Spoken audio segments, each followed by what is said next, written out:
बोलिए बाके बिहारी लाल की, श्री कृष्ण बलदेव की, उमापति महादेव की, सदगुरु आशुतोष महाराज जी की, सच्चे दरबार की। प्रिय भगवत प्रेमियों,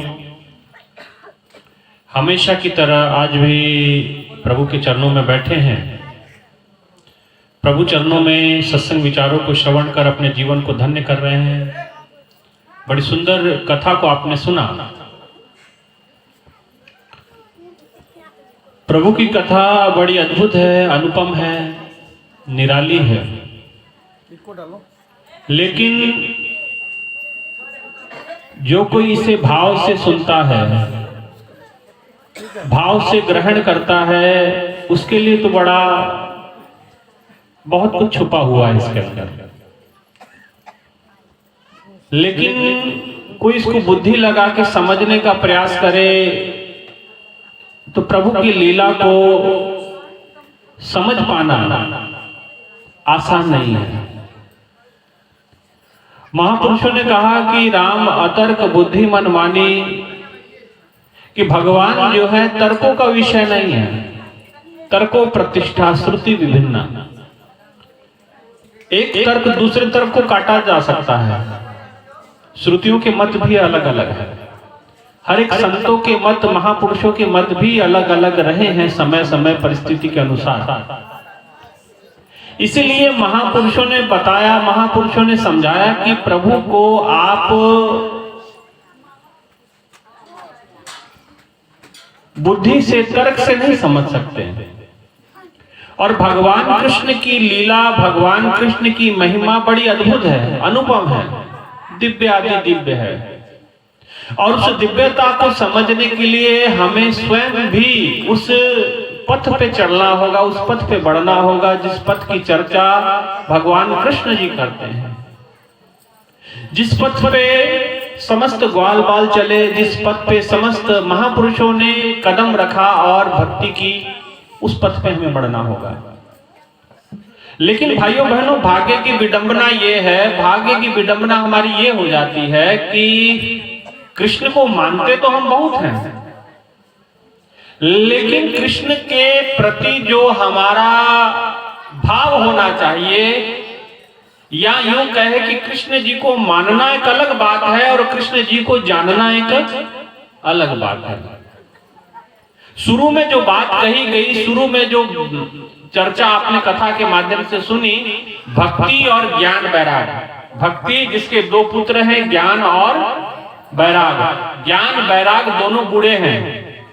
ज्ञान और वैराग क्या है? दोनों बूढ़े हैं। और भक्ति जवान है। भक्ति जवान है और ज्ञान और वैराग जो उनके पुत्र हैं वो बूढ़े हैं। इससे क्या समझते हैं आप लोग? ये जो भक्ति आपकी जवान दिख रही है, सब में भगवान के प्रति, कथा के प्रति बड़ा प्रेम है। लेकिन आज कहें कि चलो भगवान को प्राप्त करते, छोड़ो घर बार, चलो हमारे साथ, चलोगे? 2 दिन रहोगे आश्रम में तो कहोगे बेटवा याद आ रहा है। सब की हमने अच्छे अच्छे लोगों को देखा है, अच्छे अच्छे लोगों को देखा है, और जो कहते नहीं आए उसको सबसे ज्यादा आता है। ये बात समझ लेना। भगवान शिव ने माता पार्वती को कहा सीता मत बनना, वह बनी वो जाकर। राम जी के सामने क्या बनी जाके? उसको मना किया है ये काम नहीं करना, वह काम किया उसने। भगवान को प्राप्त करने के लिए जो वैराग और ज्ञान चाहिए वो बूढ़ा हो गया आपका। अगर इतना आपके अंदर प्रबल इच्छा होती तो अभी तक भगवान मिल जाता आपको। आपके अंदर ज्ञान और वैराग बूढ़े हो गए हैं, इसीलिए अभी तक यही टिके हुए हो आप लोग। बड़े नहीं आगे, आपकी खोज आगे नहीं बढ़ी, आप ईश्वर तक नहीं पहुंचे। ईश्वर की बातें आप कर लेते हैं, ईश्वर की चर्चा आप कर लेते हैं, ईश्वर के विषय में कुछ जानकारियां आपको मिल गई हैं, कथा के बारे में आपने बहुत कुछ जान लिया है, ईश्वर की कुछ कहानियों को समझ लिया है, लेकिन भगवान को नहीं समझे अभी। आप समझ लेना, एक होता है टू नो गॉड, एक होता है नो अबाउट गॉड। एक भगवान को जानना होता है और एक भगवान के बारे में जानना होता है। आपने भगवान के बारे में जाना है, भगवान को नहीं जाना। भगवान को जाना होता तो ऐसी हालत होती हमारी। आज आपको रामायण समझ में आई होती, गीता समझ में आई होगी, भागवत कथा समझ में आई होती, शिव पुराण समझ में आया होता, तो आप लोग ऐसे जीते जैसे आजकल जी रहे हैं? क्या आपकी ऐसी व्यवस्था होती? वो नहीं समझ में आया करके आपकी हालत ऐसी है। और कथा क्या है? वो समझाती है कि जी वैराग और ज्ञान आपका बुरा हो गया। बहुत देखो तीर्थ यात्रियों पे जाओ, तीर्थ स्थानों पे जाओ, बड़ी भीड़ लगी हुई, कथाओं में जाओ, पंडाल भरे हुए हैं, लेकिन कहीं ज्ञान और वैराग नहीं। वैराग क्या है? अनासक्ति का भाव। वैराग क्या है? जो ईश्वर के बिल्कुल समीप लेके जाता है आपको, वो होता है वैराग।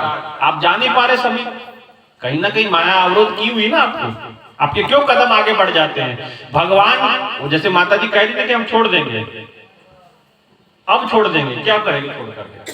कहां जाएंगे? भगवान खुद को भगवान चाहिए थे, बताए नहीं, छोड़ के निकल गए। बेटा था सोया हुआ, पत्नी थी साथ में सोई हुई, रात को दोनों को देखा, चुपके से दरवाजा खोला और निकल गए। गए थे सिद्धार्थ बन के, जब आए तो भगवान बुद्ध बन करके आए। राजा राम बन को गए, सोचे नहीं, गए थे राजकुमार राम बन के, आए भगवान राम बन करके। गए राजकुमार राम बन करके थे और आए भगवान राम बनकर। ये कैसे अद्भुत परिवर्तन हुआ ये! इसलिए हमें जागृति की आवश्यकता है, हमें जानना होगा, समझना होगा चीजों को। हमें हमारा ज्ञान बड़ा अल्प है, हमारा ज्ञान बड़ा छोटा है, कम है, कमजोर है। और एक अंग्रेजी में बड़ी सुंदर कहावत है, little knowledge is very dangerous thing. अधूरा ज्ञान बड़ा खतरनाक होता है। अधूरा ज्ञान हमेशा खतरनाक होता है। इसलिए अधूरे ज्ञान पे आप अभिमान ना करें। ईश्वर सागर है, करुणा का सागर है, गहराई में प्राप्त होता है।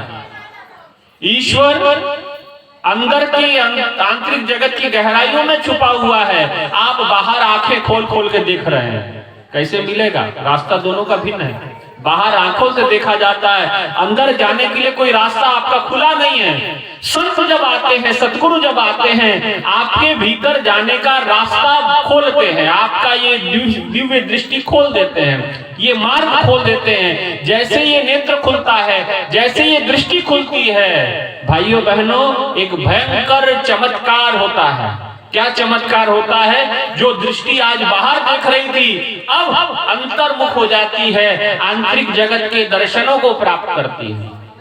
परंतु वो दर्शन कैसे होंगे, वो दृष्टि हमें कैसे मिलेगी? बात यहाँ पे आके खड़ी होती है। मंदिरों में जाते हैं आप, मंदिर में जाके भगवान के फोटो के सामने, मूर्ति के सामने जाके प्रणाम करते हैं और आंखें बंद कर लेते हैं। क्यों कर लेते हैं? गए तो दर्शन करने के लिए थे, आंखें क्यों बंद कर ली? आंखें तो खोल के ना दर्शन होंगे। लेकिन ये इशारा था, भगवान की मूर्ति को तो हम इन आंखों से देख सकते हैं, लेकिन भगवान के असल स्वरूप को अगर जानना है, ये आंखें बंद कर और ये आंखें खोलनी पड़ेगी। सूरदास जी कहते, प्रभु मेरे अंतर के पट खोल, चाहे मेरी आंखें ले ले, ज्ञान की आंखें खोल। मेरी वो ज्ञान चक्षु, वही ज्ञान और वैराग की बात, वो ज्ञान आपको चाहिए। वो बूढ़ा हो रखा है आपका, आपके अंदर ईश्वर के प्रति रुचि नहीं है। एक संत थे, वो बेचारे रोज गंगा स्नान करने जाते थे, रोज गंगा स्नान करने जाते थे। अब जैसे गंगा स्नान करने जाते थे तो रास्ते में एक लड़का हमेशा मिलता था। अगर महाराज बड़ा तुम भगवान की बात करते हो, कभी दिखाओ भगवान को, कभी दिखाओ भगवान को, कभी दिखाओ भगवान को। अब संत तो जानते थे ये किस भाव से बोल रहा है, क्योंकि भगवान को भाव पसंद है और ये भाव का ही अभाव है इसके अंदर, बस एक फपटी कसनी है। तो अब वो किसी भाव से कह रहा है, संत समझ रहे हैं, संत रोज स्नान करने जाते थे, अब रोज स्नान करने जा रहे हैं कि चलिए चलिए जाते हैं, तो अब रोज वो मिले लड़का और रोज कह रहे महाराज बड़े भगवान की चर्चा करते हो, भगवान के दर्शन हमको भी कराओ। बहुत दिन ऐसे चला, बहुत दिन ऐसा खेल चला। ध्यान से सुनिए जरा आप लोग, बहुत दिन ऐसा खेल चला। एक दिन फिर मिला, संत को कहने लगा, अरे दिखाओ भगवान को हमको भी। संत कहे देखो, देखना चाहोगे? बोले हाँ देखना चाहूंगा। तो संत ने कहा कि ठीक है चलो मेरे साथ। बोले कहाँ? तो बोले चलिए गंगा स्नान करना पड़ेगा ना, दर्शन करने से पहले स्नान जरूरी है। लेके गए, बोले चलो कपड़े उतारो और गंगा में कूदो जरा। गंगा में इतने इतने पानी में लेके गए, बोले डुबकी लगाओ। जैसे उसने डुबकी लगाई, उसकी गर्दन पकड़ ली साधु ने, और साधु ने पकड़ के गर्दन उसकी डुबो दी पानी में। वो बेचारा लगा तड़पने अंदर। अब जब तड़पने लगा, अब जब बुड़ बोचे खाने लगा, अब देखा कि अब ये इसका प्राण ही निकल जाएगा, पकड़ के साधु ने मुंडी बाहर निकाली, सांस में सांस आई उसके। जैसे सांस में सांस आई तो ये तुम क्या कर दिया? ये क्या तरीका हुआ? अरे मैंने आपको कहा था भगवान के दर्शन करने, और तुम मेरे को डुबो रहे थे, मार दे रहे थे। संत ने कहा कि रुक, अब पहले श्वास ले ले तू ढंग से। उसने थोड़ी लंबी गहरी श्वास ली। संत ने कहा ये बताओ कि तुम महसूस कैसा कर रहे थे अंदर डूबते वक्त? पानी में जब मैंने तुम्हें डुबाया, तुम महसूस कैसा कर रहा था? बोले मैं तड़प रहा था, मैं एक श्वास के लिए तड़प रहा था, कहीं से मेरे को श्वास मिल जाए, कहीं से मेरे को श्वास मिल जाए। संत ने कहा कि जिस दिन ऐसी प्यास पैदा हो जाएगी ना, मेरे पास आ जाना, मैं तुझे दर्शन भी करा दूंगा। ये तड़प की कमी है आपके अंदर, प्यास की कमी है। ये तड़प पैदा करो, और ये बाजार में मिलने वाली नहीं, ये नाच नौटंकी देख के आने वाला नहीं है, ये गाना गा करके आने वाली भाव नहीं है। ये इसके लिए बैरागी बनना पड़ेगा, और बैराग और आपका ज्ञान बूढ़ा है, पहले कथा में भगवान ने बता दिया। लोगों के अंदर भक्ति तो प्रबल है, बड़ी भक्ति करते हैं, कोई शिव जी की कर रहा है, कोई कन्हैया जी कर रहा, कोई राम जी कर रहा, कोई देवी माँ की कर रहा। भक्ति तो सब कर रहे हैं, भक्ति करे सब लोग संतो, मनमुख खाई ना पाई, पूजा करी पर विधि नहीं जानी, अधिक अधिक मन लाई। पूजा तो सब लोग कर रहे हैं, लेकिन असली विधि नहीं जानते हैं। सत्यनारायण की कथा सब करते हैं कि फलाने ने फलाने को बताया, इसने उसको बताया, उसने उसको बताया, किसने किसको क्या बताया, ये किसी को नहीं पता। यही कथा है, वो कथा क्या व्यथा बन जाती है। इसलिए भाइयों बहनों, हमें पहले जानना होगा, और जानने के लिए एक ऐसे संत की, सतगुरु की आवश्यकता है, गुरु की आवश्यकता। पहली बात तो ऐसा गुरु जो पूर्ण हो, जो हमारी दिव्य दृष्टि को खोल सकता है, जो हमारे इस ज्ञान चक्षु को खोल सकता है, ये नेत्र को खोल सकता है, जो हमारी इस दिव्य दृष्टि को खोल सकता है। ऐसा सतगुरु चाहिए, ऐसा गुरु चाहिए। ऐसा गुरु नहीं, कई लोग कहते हैं हम तो राम जी को गुरु मान लिए, हम तो शिव जी को गुरु मान लिए। भाइयों बहनों, एक बात मुझे बताओ, अगर आज आप बीमार हो गए, आज से 50 साल पहले एक बहुत बड़े डॉक्टर हुए, बड़े फेमस डॉक्टर, देख लेते थे तो सब बीमारी का पता चल जाता था। उसका फोटो लगा हुआ एक जगह पे, और आप आज अगर बीमार हो गए तो फोटो के सामने खड़े हो जाएंगे तो आप ठीक हो जाएंगे। क्या करना पड़ेगा? आपको आज के डॉक्टर के पास जाना पड़ेगा। आज देश में कोई कानून बनाना है तो मनमोहन सिंह जी की सिग्नेचर चलेगी कि मोदी जी की सिग्नेचर चलेगी? बताओ किसका साइन चलेगा? जो आज के समय में पदस्थ है। ऐसे ही भगवान राम आए थे और इस धरा को छोड़ करके अपने साकेत धाम लौट गए। शिव जी भी थे, और लेकिन अब हम कहीं हम शिव गुरु हैं, ठीक है, शिव जी गुरु हैं, आदि गुरु वही हैं, लेकिन आज की गुरु की आवश्यकता है। जैसे समय का वैद्य, समय का जज और समय का सतगुरु चाहिए, जो हमारी दिव्य दृष्टि को खोले, हमारा ये नेत्र खोले। लेकिन कहते हैं अरे गुरु की क्या आवश्यकता? कई लोग ऐसे भी हैं, भक्ति तो भगवान की करनी, गुरु कहां से आ गया? भाइयों बहनों, राम कृष्ण ते को बड़े तीन भी तो गुरु कीन, तीन लोग के नायका गुरु आगे आधीन। गुरु के आगे आधीन हुए। राम जी से बड़ा कोई हो सका है धरती पे? कन्हैया जी से कोई बड़ा हो सका है? वो भी तो गुरु के चरणों में गए कि नहीं गए? तो जब उनको जानना पड़ा तो आप और हम कहां खड़े होते हैं? ये तो हमारी अज्ञानता है, हम मानते नहीं है, हम अपने विचारों को मजबूती से पकड़ लेते हैं कि नहीं नहीं ये जो धारणा है ठीक, यही जो हमने मान लिया वही सही है। ऐसा नहीं है। आपको समझना होगा, आपको जानना होगा। आपको जानने की आवश्यकता है। सर्वप्रथम हमें ऐसे सतगुरु की आवश्यकता है जो हमारे शीश पे हस्त रखे, हाथ रखे और हमारी दिव्य दृष्टि को ओपन करे, खोले और हमें उस परमात्मा के दर्शन कराए घट के भीतर। ऐसा सतगुरु चाहिए। अब कई लोग कहते हैं दर्शनों की बात, अरे भगवान के दर्शन कैसे हो सकते हैं? भगवान के तो दर्शन द्वापर में होते थे, त्रेता में होते थे, सतयुग में होते थे, कलयुग में थोड़ी हो पाएंगे। मुझे एक बात बताओ, एक और एक कितना होता है? कितना होता है बच्चे? 2 होता है। ठीक बात है। एक और एक कितना होता है? आज से 20 साल बाद एक और एक कितना होगा? 2 ही होगा। आज से 100 साल पहले एक में एक जोड़ने पे कितना होता था? 2 होता था। 200 साल पहले कितना होता होगा? ये 2 ही होगा ना। सतयुग में कितना होता होगा? 2 होगा कि नहीं? तो ये छोटा सा गणित का फार्मूला नहीं बदला, भगवान को प्राप्त करने की विधि बदल गई क्या?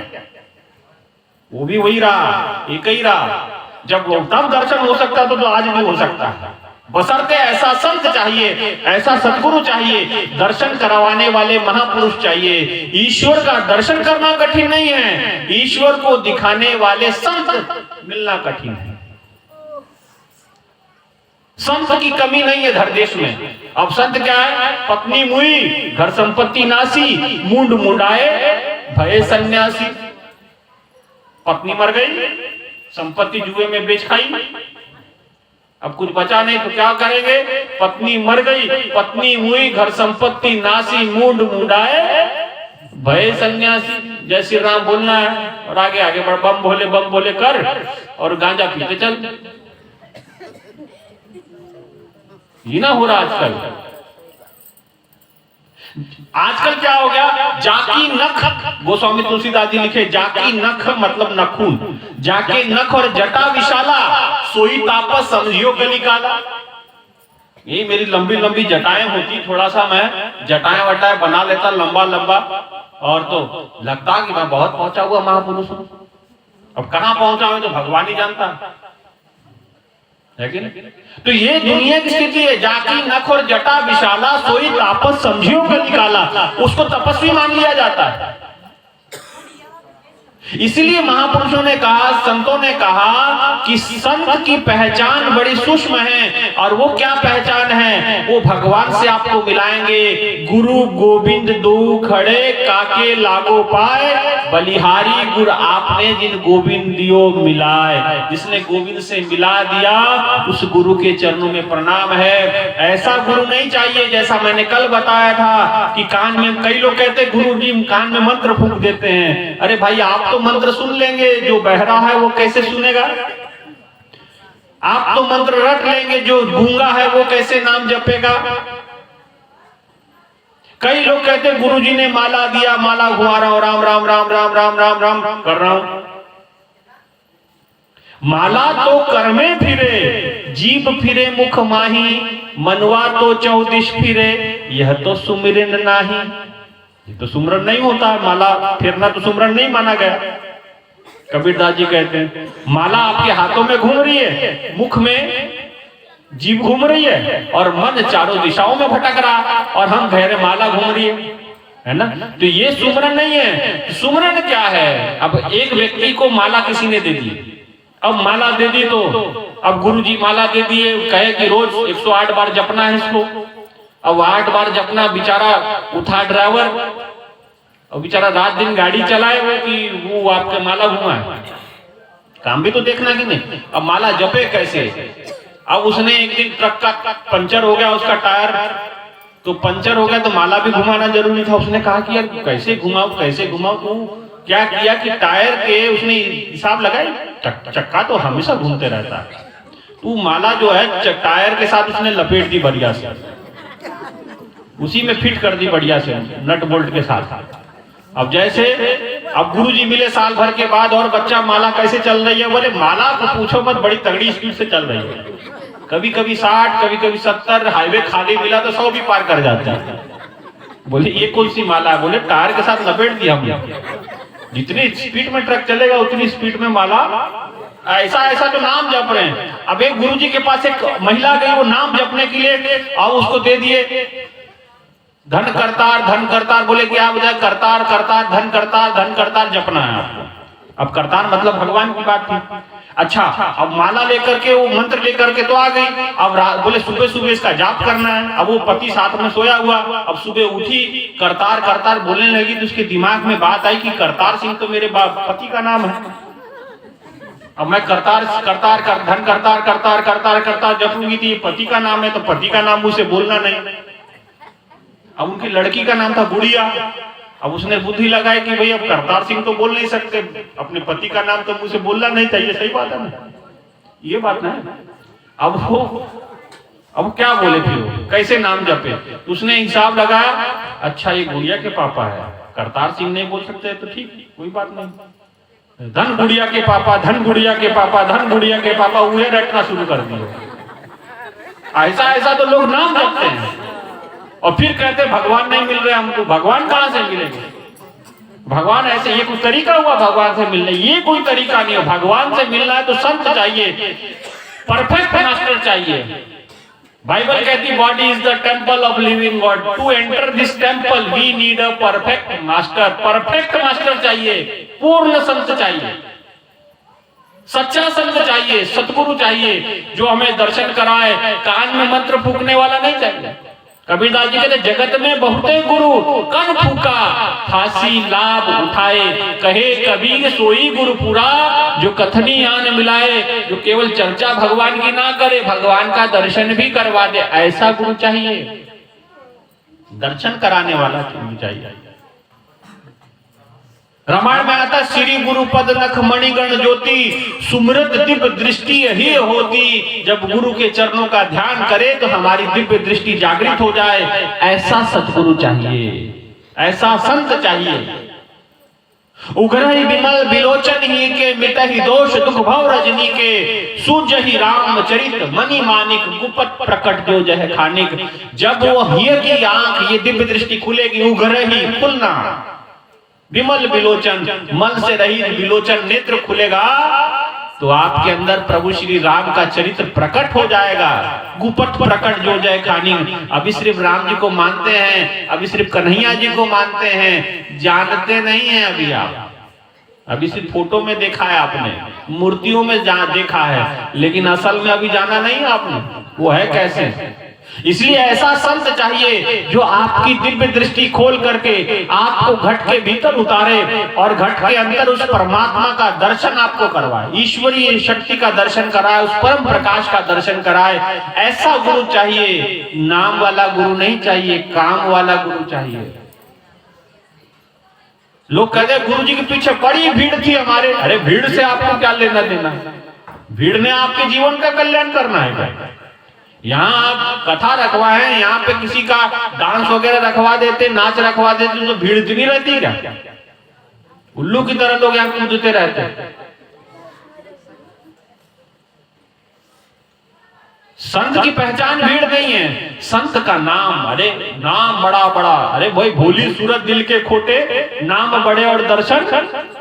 ऐसे गुरु नहीं चाहिए, सच्चे गुरु चाहिए जो हमें ईश्वर का दर्शन कराए, जो हमारे घट के भीतर परमात्मा को प्रकट करे, वो गुरु चाहिए। ऐसा नहीं कि भाई हम तो जा रहे हैं, होता क्या है अब कई लोग आके हमसे चर्चा करते हैं, अब आके कहते अरे गुरुजी हमने तो ज्ञान लिया लेकिन हमको तो ऐसा कोई दर्शन करवाया नहीं। ऐसी तो कोई आप जिस प्रकार के चर्चा कर रहे हैं ईश्वर की प्रकाश की, इस प्रकार के तो कोई दर्शन नहीं हुए। कैसे होंगे आपको क्या पता? आपने कभी ग्रंथों का अध्ययन ईश्वर की प्राप्ति हेतु नहीं किया ना। आपने ईश्वर की प्राप्ति हेतु ग्रंथों का अध्ययन नहीं किया।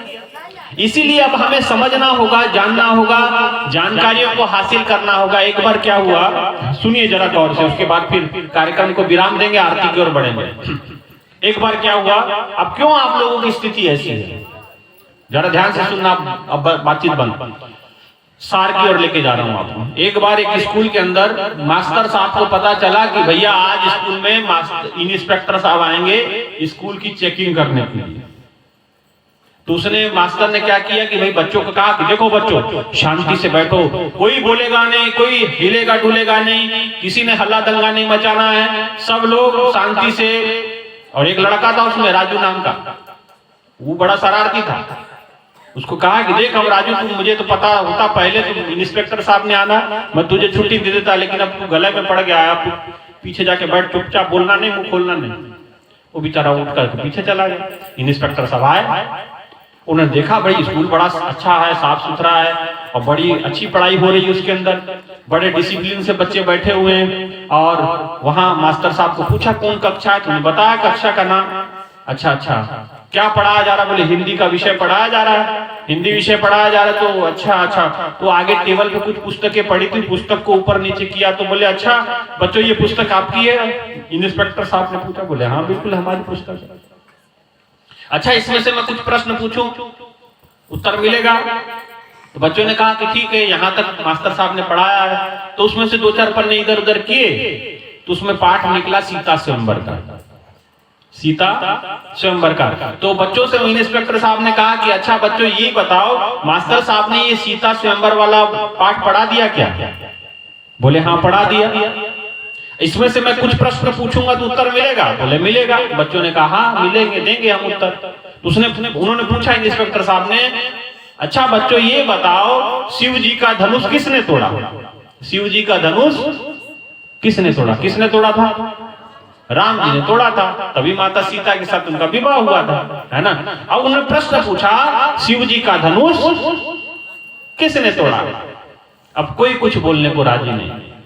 इंस्पेक्टर ने कहा बच्चों मैंने आपसे पूछा शिव जी का धनुष किसने तोड़ा, ये पाठ पढ़ा कि नहीं? मास्टर साहब ने पढ़ा, तो उत्तर दो, शिव जी का धनुष किसने तोड़ा? तो कोई कुछ नहीं बोल रहा था। राजू जिसको पीछे भेजा था वही हाथ खड़ा किया, ऐसे करेगा। बोले अच्छा बच्चे बताओ शिव जी का धनुष किसने तोड़ा? तो कहता मैंने नहीं तोड़ा।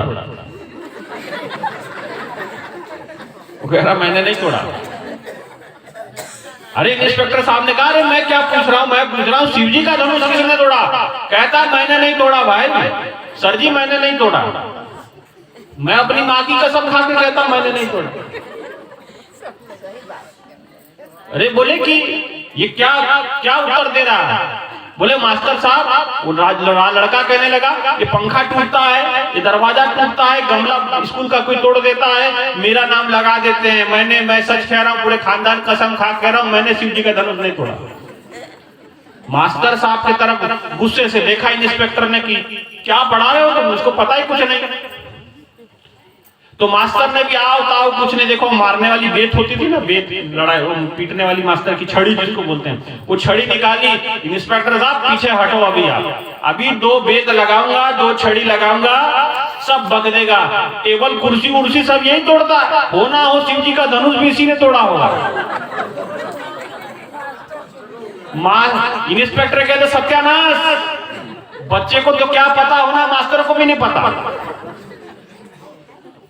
अब उसको चढ़ा गुस्सा, एक तरफ पकड़ा बच्चे को, एक तरफ पकड़ा मास्टर को, और दोनों को लेके गया मुख्याध्यापक के कमरे में ले जाके ढके।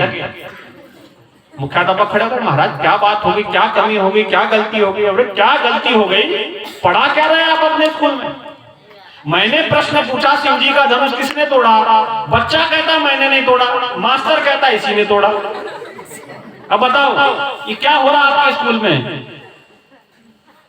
मुख्याध्यापक कहता है कि देखो अरे बच्चा है, शरारती है, तोड़ दिया होगा, हम किसी शर्मा विश्वकर्मा को बुलाएंगे, दूसरा बनवा देंगे धनुष, तुम आगे की बात करो। बोले सवा सत्यानाश, हेडमास्टर को भी नहीं पता, ना मास्टर को पता ना हेडमास्टर को पता, तो बच्चे को पता होगा? ऐसा ना है, आप लोग कहते हमको ईश्वर दर्शन के बारे में पता नहीं, तो क्योंकि आप जिनसे सुन के आए उनको भी पता नहीं है। अब उनके आगे जो आगे थे वो उनको भी पता नहीं, तो वो चैन पूरी जो है, चैनल पूरा खराब हो जाता है। अब मान लीजिए मास्टर को ही नहीं पता तो बच्चे का खाक पढ़ाएगा, वही हो रहा आप लोग। आपको जहां भी आप जाते हैं, हम किसी की निंदा नहीं, हाँ आपको पता ही नहीं क्योंकि आपको बताया नहीं, हमको पता है, हम आपको बता रहे हैं कि भैया ईश्वर का दर्शन होता है, ऐसा गुरु चाहिए जो आपको दर्शन कराए, और हमारे पास वो सामर्थ्य सदगुरु ने दिया है। गुरु महाराज जी की कृपा से जब भी यहाँ ज्ञान दीक्षा दिया जाता है, उस ज्ञान को प्रकट किया जाता है, सिर पे हाथ रखा जाता है, ये दिव्य दृष्टि खुलती है और अंतर्घट में उस परमात्मा के दर्शन हो जाते हैं। यही ना ज्ञान है। वो तो है ही नहीं, तो वो तो बूढ़ा हो ही गया आपका। वो पैदा ही नहीं हुआ तो बूढ़ा कहां से होगा आपका, तो है ही नहीं कुछ भी।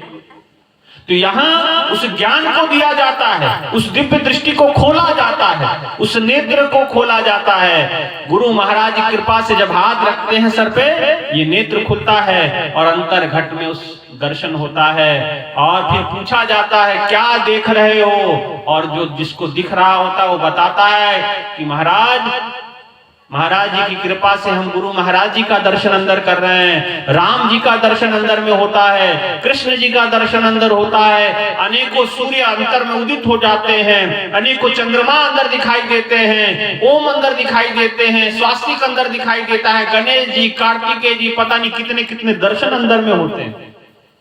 ऐसा ज्ञान है भाइयों बहनों, ऐसा ज्ञान लेकर के ही हम आपकी इस गांव में ये संदेश लेकर के आए इस ज्ञान का। और आप भी जिज्ञासु बने, आप भी जिज्ञासु बने। आप केवल ईश्वर के मानने तक सीमित ना रहें, ईश्वर को जानने का भी संकल्प ले। कब तक मानते रहेंगे? अब आप एक बात मुझे बताएं, ईश्वर को मानने से जीवन सार्थक होगा कि ईश्वर को देखने से जीवन सफल होगा? देखने से होगा। तो अब देखना है तो फिर आपको आगे बढ़ना पड़ेगा और इस ज्ञान को प्राप्त करना पड़ेगा। ये ज्ञान कब मिलेगा? जिस दिन यहाँ कार्यक्रम की पूर्णाहुति होगी, उसी दिन यहाँ ज्ञान दीक्षा का भी आयोजन रखा जाएगा। तो वो आप लोग अगर दीक्षा लेना चाहते हैं तो आप लोग अपने नाम यहाँ हमसे मिल सकते हैं, और इसकी प्रोसीजर क्या होगी मैं आने वाले दिनों में बताऊंगा। लेकिन अगर आप वाकई भगवान को देखना चाहते हैं, भाई भगवान के नाम पे कुछ और करना चाहते हैं, तो भाई हमारे पास आने की जरूरत नहीं। अगर आपको वाकई भगवान चाहिए तो फिर आप लोगों को गुरु की शरणागत आना पड़ेगा, गुरु से ज्ञान को प्राप्त करना पड़ेगा और दिव्य दृष्टि को खुलवाना पड़ेगा। यहाँ प्रैक्टिकल बात है, ठीक है ना? इसलिए हम तो भाई हीरे मोती लुटा रहे हैं, गुरु जी ने हमारी सेवा लगाई है, हीरे मोती लुटाओ, राम नाम के हीरे मोती मैं बिखरावा गली गली, ले लो रे कोई राम का प्यारा, शोर मचावा। ये शोर मचा, आज आपके भूगली बुजुर्ग में शोर मच रहा है, तो शोर मच रहा है तो जो वाकई राम का प्यारा होगा वो जरूर प्राप्त करेगा, और जो उसको भगवान से प्यार नहीं होगा तो फिर उसका वही बात है, ज्ञान और वैराग्य उसका बूढ़ा हो रखा है ना। तो जिसको वाकई भगवान से प्रेम होगा इस ज्ञान को जरूर प्राप्त करें और अपने जीवन को सफलता की ओर बढ़ाएं। इतना ही कहते हुए, किसी के बोलते हुए किसी के हृदय को ठेस लगी हो क्षमा प्रार्थी है, लेकिन भाव स्पष्ट है कि आप ईश्वर से जुड़े। यही भाव लेकर के हम लोग आपके इस गांव में आए हैं, प्रभु की कथा को लेकर के, है ना। इसीलिए इस कथा का मुख्य उद्देश्य यही है कि आप ईश्वर के दर्शन तक पहुंचे, ठीक है ना। इतना ही कहते अपने विचारों को विराम देंगे, एक जोरदार जय घोष लगाएंगे। बोलिए श्री बांके बिहारी लाल की, श्री कृष्ण बलदेव की। आपकी जय घोष में दम नहीं है, बड़ा राम जी का नाम ले रहे हो और आवाज में दम नहीं है। जो राम का नहीं वो किसी काम का नहीं। एक बार किसी के घर से अर्थी निकली और जा रही थी, आगे वाले बोल रहे थे राम नाम, पीछे वाले बोल रहे थे सत्य है राम नाम, राम नाम। अब जिसके घर के आगे से जा रही थी वहां एक छोटा सा बच्चा खड़ा था, अब वो भागने लगा आगे, तो बाप ने पकड़ लिया, बोले कहाँ जा रहे हो? बोले कि ये जो है, पिताजी से पूछा बच्चे ने कि ये जो है राम नाम बोल रहे हैं, आगे वाले राम नाम बोल रहे हैं, पीछे वाले सत्य है बोल रहे हैं। आगे वाले क्या बोल रहे हैं? राम नाम, और पीछे वाले क्या बोल रहे हैं? सत्य है बोल रहे हैं। उसने कहा कि ये जो लेटा हुआ है, अर्थी जाड़ती तो कंधे पे वो लिटा के रखते ना एक आदमी को जो मर गया होता है, तो बोले जो लेटा हुआ है ये क्यों नहीं बोलता है? तो बच्चों के पिताजी ने कहा कि बच्चे ये इसलिए नहीं बोलता है क्योंकि ये क्या है? मुर्दा है। क्या है? और मुर्दा कभी बोलता नहीं है, मुर्दा कभी। अब आप में से कौन मुर्दा है और कौन जिंदा है अभी पता चल जाएगा। बोलिए सियावल रामचंद्र महाराज की। हाँ, अब जागृति आई। सियावल रामचंद्र महाराज की, सच्चे दरबार की, उमापति महादेव की, कृष्ण बलदेव की, गुरुदेव आशुतोष